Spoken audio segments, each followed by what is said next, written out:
नमस्कार दुनिया हालचाल को स्वागत करुछि मु संजय। आसंतु नजर पकाइबा वर्तमान रो मुख्य खबर उपरे। बलांगीर जिला तुसुरा थाना अंतर्गत गुड़भेड़ा धानघरा रास्तार भारसाम्य हराई बाइक को धक्का देला पिकअप भ्यान। घटनास्थल में बाइक आरोही मृत्यु घटिता बेले मृत व्यक्ति परिवार को आर्थिक सहायता जोगाई देबाकू साधारण रे दाबी होईची एवं मृतक बाइक चालक जनक गाड़ी मेकानिक थिले। पश्चिम बंगर मुर्शिदाबाद जिले में देशी बोमा तैयारी बेले विस्फोरण घटी 3 जनकर मृत्यु। 3 मृतक हेले मामुन मोला, साकिरुल साक एवं मुस्ताकिन शेख। घटनास्थल में पुलिस तदंत आरंभ एवं घटना पर स्थानीय अंचल में भयर वातावरण खेली जाइछि।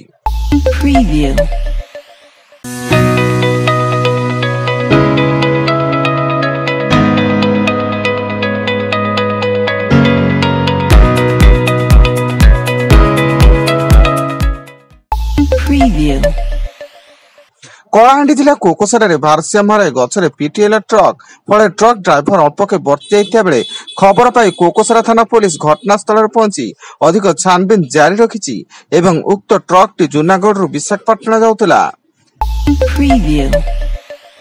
आसंता 16 तारिख श्रीमंदिर रत्न भंडार मरामती कराजिबा लागि दिन धार्य होईची। एने भारतीय प्रत्नतंत्र सर्वेक्षण संस्था पक्षरु सूचना मिलिची। प्रथमे बाहर एवं परवर्ती समय भीतर रत्न भंडार मरामती कार्य कराजिबो। कोनसी स्थान रे पत्थर बदलाइबार आवश्यकता थिले बदला जिवो। पाटना वन विभाग अधीन पाटना ब्लॉक निकट में सामाजिक वनीकरण कार्यालय परिसर चंदन गछ चोरी। सेठारे रहुथुबा कर्मचारी को कोठरी बाहर ताला मारी चोर माने चंदन गछ काटी नेउथुबा वन विभाग पारा कर्मचारी मोहम्मद वासिम फोन जगे वनपाल को जणाइछन्ती। Preview. Audio Jungle.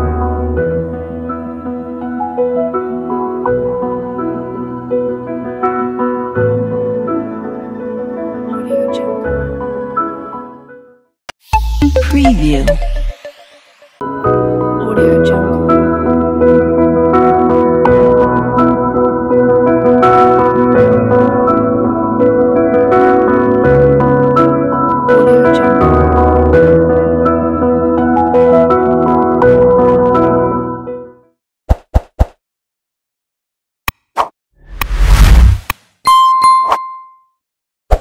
Preview.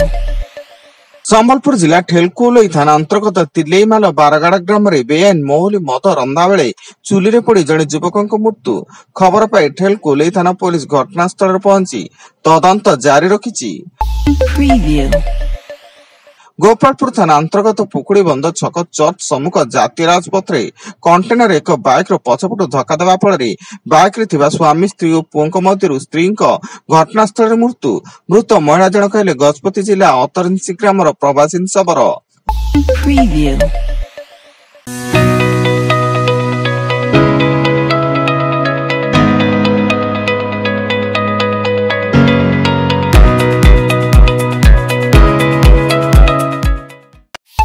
Preview.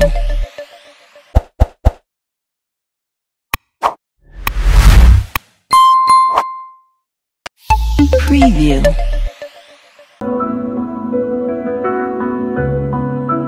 Audio Jungle.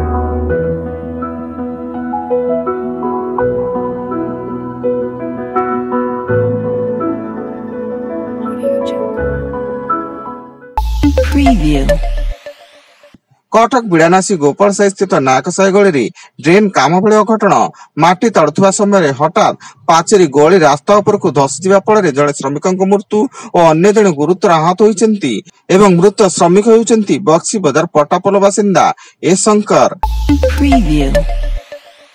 विधानसभा सम्मुख में ऑल ओडिशा जीपीएलएफ संघ पक्षरु विक्षोभ प्रदर्शन। बारंबार अभियोग पर भी सरकार कर्णपात करुनथिबा बेले अनिर्दिष्ट काल जाए आंदोलन को ओह्लाइबाकू संघ निष्पत्ति नेइछि। जदि एही दाबीर तुरंत समाधान न होइबो तेबे आगामी दिन में 60,000 कर्मी आंदोलन में सामिल हेबे बोली चेतावनी देइछि संघ। एवं मालकानगिरी जिला चित्रकोंडा अंचल पुलिस हाथ में धरा पड़े 5 जन नकली माओवादी। सेमाने निजको माओवादी कही लोकों को प्रजा कोर्ट रे धमक दे बटी आदाय करुथिले। एने चित्रकोंडा थाना बड़पदर पंचायतर नायब सरपंच भक्तराम सीसा चित्रकोंडा थाना रे एक अभियोग करथिले। Preview. वर्तमान पाई एतिकी अधिक न्यूज अपडेट्स पाई विजिट करंतु आम वेबसाइट www.duniyahalchal.in। धन्यवाद।